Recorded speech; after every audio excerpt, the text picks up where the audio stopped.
ये कोई नॉर्मल व्यक्ति नहीं है, इनको बहुत ज़्यादा परख है, स्पेशली पाकिस्तान की। देखिए पाकिस्तान का जो न्यूक्लियर प्रोग्राम था इन्होंने एक्सपोज किया था।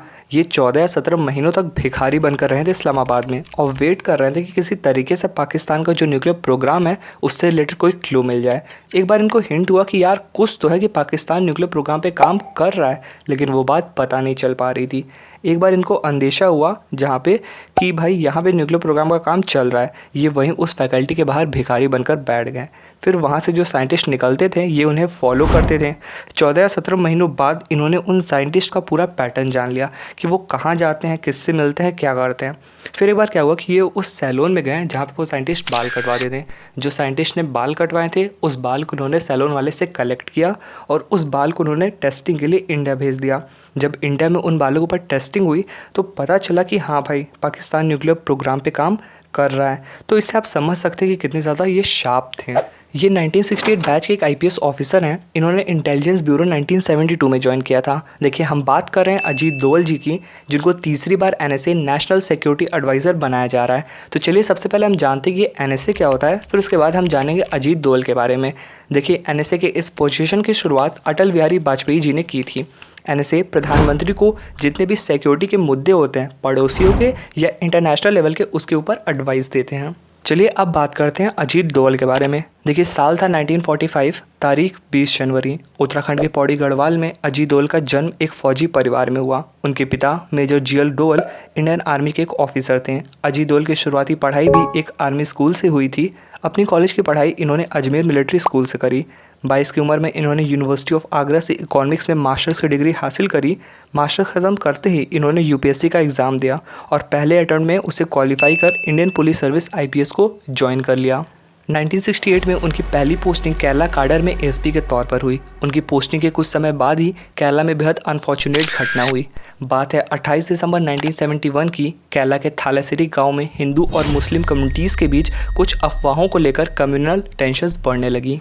1972 के फर्स्ट वीक तक आते आते इन टेंशन्स ने एक फुल ब्लोन हिंदू मुस्लिम दंगा का रूप ले लिया। पूरे इलाके में काफ़ी ख़राब स्थिति थी। दोनों तरफ से हिंसा लूटपाट बढ़ती ही जा रही थी। हालात को काबू से बाहर निकलता देख उस समय के होम मिनिस्टर के करुणाकरन एक ऐसे पुलिस पर्सनल की तलाश में थे जो इस दंगे को कंट्रोल कर सके। कुछ ही टाइम के बाद अजीत डोवल के करुणाकरन के नज़रों में आ गया और अजीत डोवल के अच्छे कामों को देखते हुए के करुणाकरन ने उस दंगे को काबू करने के लिए अजीत डोवल को चुनते हैं। और अजीत डोवल ने कुछ ही दिनों के अंदर अंदर दोनों कम्युनिटीज़ के लोगों को समझाकर इस दंगे को शांत किया। यानी कि जो काम पूरे स्टेट की पुलिस नहीं कर पाई वो अकेले अजीत डोवल ने कर दिखाया। अजीत डोवल के चर्चे केरला से दिल्ली तक होने लगे। देखते ही देखते अपनी इस हुनर की वजह से वो दिल्ली में बैठे इंटेलिजेंस ऑफिसर्स की नज़र में आ गए और तभी उन्हें सेंट्रल सर्विसेज के लिए केरला से दिल्ली बुला लिया गया। दिल्ली में उन्हें central intelligence bureau agency IB में भेज दिया गया। देखिए बात है 1970s की, जब नॉर्थ ईस्ट रीजन में इंसर्जेंसी विद्रोह का माहौल था। वहाँ के स्टेट खुद के लिए इंडिपेंडेंट नेशन की मांग कर रहे थे। अगर बात करें मिज़ोरम की तो वहाँ पे लाल डेंगा अपनी एक अलग पैरेलल सरकार चला रहे थे। मिज़ो नेशनल फ्रंट मिज़ोरम को इंडिया से अलग करने की मांग कर रहा था।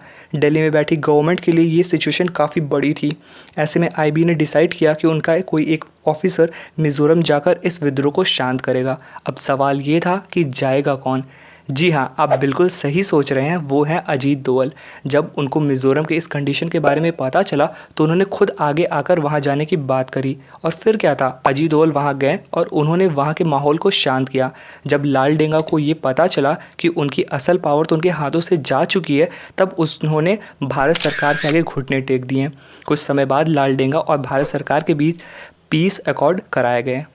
आखिरकार अजीत डोवल का ये मिशन सक्सेसफुल रहा। अब ऐसे ही उन्होंने अपनी चाइना की नीति के साथ सिक्किम, जो कि इंडिया का पार्ट नहीं था, उसे इंडिया में मर्ज कर दिखाया। 1970s के एंड तक नॉर्थ ईस्ट की सिचुएशन तो काफ़ी हद तक ठीक हो गई थी, लेकिन अगले ही दशक पंजाब में क्या हुआ कि पंजाब के खालिस्तानी मिलिटेंट्स अपने अलग देश खालिस्तान की मांग करने लगे। मिलिटेंट्स के इस ग्रुप ने अमृतसर के गोल्डन टेम्पल को अपना सेफ शेल्टर बनाकर पूरे देश में आतंक फैलाने लगे। 1984 में इंडियन मिलिट्री ने गोल्डन टेम्पल को मिलिटेंट से मुक्त कराने के लिए ऑपरेशन ब्लू स्टार लॉन्च किया, लेकिन फिर भी पूरी तरह से गोल्डन टेम्पल को मिलिटेंट से खाली न कराया जा सका। इसलिए 1986 में ऑपरेशन ब्लैक थंडर लॉन्च किया गया, जिसमें अजीत डोवल की काफ़ी अहम भूमिका थी। सबसे कमाल की बात तो ये है कि उन्होंने उन मिलिटेंट्स का पता लगाने के लिए अजीत डोवल ने रिक्शा वाले का एक भेष बनाया। और इस भेष के साथ उन्होंने उन मिलिटेंट्स पर ऐसा जादू चलाया कि वो मिलिटेंट्स ये मानने के लिए तैयार हो गए कि ये रिक्शा पुलर एक पाकिस्तानी इंटेलिजेंस ऑफिसर है जो उनकी मदद करने के लिए आया है। इसी बात का फ़ायदा उठाकर उन्होंने उन मिलिटेंट्स के साथ गोल्डन टेम्पल के अंदर रहकर उनकी सारी छोटी बड़ी जानकारी इकट्ठा की और इंडियन मिलिट्री को सौंप दी। देखिए, पाकिस्तान वाला केस तो हमने आपको स्टार्टिंग में बता दिया, ठीक है। अब ऐसे बहुत सारे बहादुरी वाले काम हैं जो इन्होंने किए हैं। देखिए, इनकी लाइफ का टर्निंग पॉइंट था 2014, जब बीजेपी की गवर्नमेंट ने न्यू दिल्ली में अपनी सत्ता स्थापित की। 30 मई 2014 को प्रधानमंत्री नरेंद्र मोदी ने अपने 5th नेशनल सिक्योरिटी एडवाइज़र के रूप में इनको अपॉइंट किया। तो आज की वीडियो में बस इतना ही। मिलते हैं अगली वीडियो में। और अगर आपको वीडियो अच्छी लगी हो तो कमेंट करके ज़रूर बताइएगा और चैनल को एक लाइक और सब्सक्राइब भी कर दीजिएगा। और अगली वीडियो आपको किस टॉपिक पे चाहिए आप वो भी कमेंट सेक्शन में बता सकते हो।